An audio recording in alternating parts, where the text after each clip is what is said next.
when's the last time? Was there something that was on your heart or mind that happened recently that you clammed up?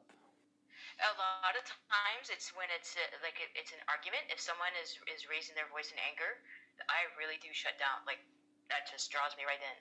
And I try to make myself big and like, okay, hold space. I know it's not about me, but Yeah, I can understand that because there is a balance of basically being someone's floor mat yeah, versus sticking with them in yeah, communication. And there is a difference between someone holding space for someone to be angry versus someone being abusive.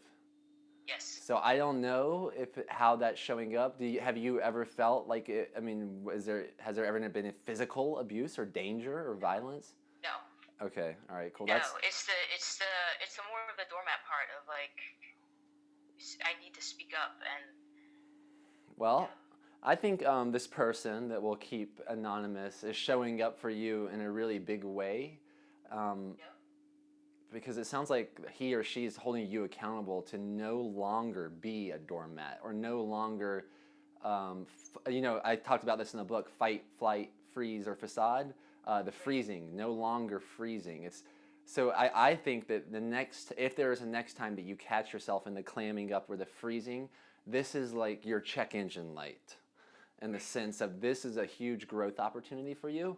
And what I would the advise would be if you've been suppressing your feelings or your thoughts for a while, that sometimes when someone does, I'll talk about myself, if I've suppressed something for a really long time in the past and then I just let it out for the first time, that I might fumble around or I might say things I didn't mean, or maybe I felt like I was mean or that was like unnecessarily vulgar. I'm like, wow, how freaking angry was I about that? I'm even saying things, I'm catching myself being mean on purpose. Like that's been an outcome of me suppressing my emotions over a long period of time. So it's the metaphor of rather than building up that energy, building up the energy, building up the energy. So there's a huge explosion. It's just like letting out the little firecrackers along the way is, I think, a much healthier and a much more balanced way to express and harness and transmute my energy. So yeah, I would love if this ever happens again, where you're feeling or is like, am I becoming a doormat or am I clamming up or am I freezing right now? To express that to whoever the person is, we'll call the person John. If John starts yelling at you, or he's being overly expressive, maybe he's have you ever read the book The Celestine Prophecy, by the way? yes, Do you remember the part where they talk about the control dramas of on one end of the spectrum there's the intimidator and the interrogator, and then there's the middle, and then there's someone that's aloof, and then there's someone like that's a victim.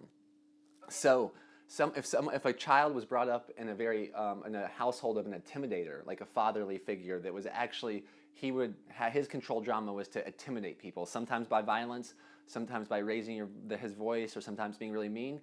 A lot of times the daughter or the son in that case will turn out their control drama will be the exact opposite, which will be like almost like I forget the word they use in the book, but much more like a battered victim. Like, oh my gosh, right, someone's raising their voice, I'm freezing, or I'm walking away, like this is not supposed to happen.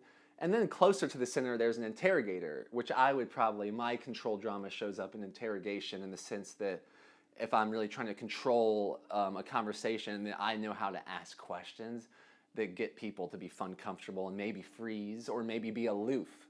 So the opposite of the interrogator would be the aloofness, where someone acts like, oh, nothing, I don't even know what's happening. I'm just purely, even though this person is screaming at me, I don't even know what's going on. So I'm wondering, it sounds like you might be more on the spectrum of the aloof or kind of like the being really quiet. And yeah, this person, which is such a divine match for you, might be more of the interrogator or the intimidator. So yeah, I think in this case, like the awareness about these ideas and these patterns that show up all over the world, like regardless of someone's culture or race or religion, these things have shown up, and that's why I love that book for bringing my awareness to that. That I think by being aware of it and expressing it to the person, like, hey, I'm feeling that you're intimidating right now, me, or maybe you're not even doing it on purpose, but I'm intimidated. I'm feeling scared. I'm feeling like I want to run away, or I'm feeling like I want to freeze. My mind is becoming hazy. Like whatever it is, like literally speaking about it, putting it to words so that your roommate can understand in the most vulnerable way. Because my brief interaction with you is you obviously seem very insightful and down to earth and smart. Maybe just becoming much more verbal about it when it happens in the moment, because the waiting is where that's like where the winning is, and that's really not, I think, you expressing your total genius in the moment. Cool.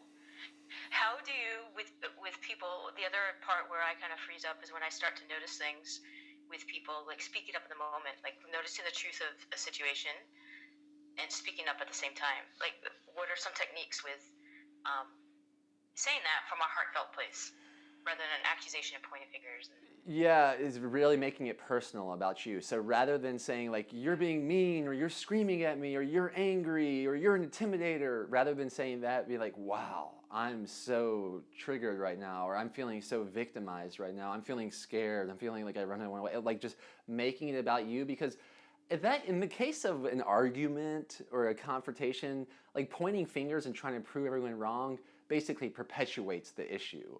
Well, I think if we can completely own where we're at, and then maybe even be the defense attorney for the other person arguing, like find out like, are they right about something?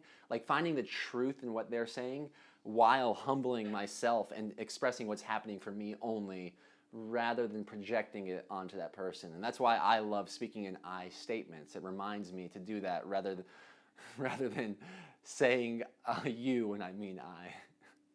Right. Yeah. And that takes, I'm not saying that's easy, it takes a lot of courage, especially if the control drama is triggered, to sit there or stand there and express that vulnerability. Like, wow, like whatever you're feeling, like freezing, or you're feeling like there's things that you want to say, and that might be it. Maybe you first have to say, I'm having a challenging time saying what I want to say. Can you give me a minute? Can you give me a second? Can I fumble around in my words without you screaming at me for a second? Or whatever the situation is. Right. Yeah. No, that's not typical. But I do freeze. I do. Yeah. Yeah, you free, and I noticed real quickly some of the times we've been talking, you're looking up in a way, which I imagine when you are clamming up, I don't know if you're going into the thoughts, but sometimes it's like beyond the thoughts for me. If my controlled drama is triggered, it's more of a bodily sensation. Naming the sensations in my body has been very helpful. First, to name the sensations in my body rather than conceptualizing it with a feeling like anger or clamming up or freezing. To literally say like, wow, I'm feeling a lot of energy in my head. Are you feeling energy in your head during this conversation at all? No, I'm trying to kind of see or play it out, or like see what I'm trying to say, if that makes sense. And maybe an alternative to that is to say what you're going to say before you see it, and then you might start to see yourself saying new things and awesome things you've never heard before. Yeah, that's really cool. I like that. I love Ja. I praise Ja. Okay, so today's October 18th, and I have committed to doing 111 quantum consultations. I've done 9. This is the 9th one, I believe. So that leaves 102. If you wanted to do one with me, all you have to do is be one of the first 102 people to send me a screenshot of your review on Audible, preferably, I think. If I had to play the game of comparison, that's what I would recommend. And or the hard copy of the book on Amazon. And allegedly it tastes pretty good. So, aloha. Run, guan, guan, guan. Run, guan, guan, guan. Run, guan, guan, guan.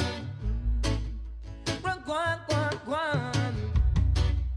Run, guan, guan, guan.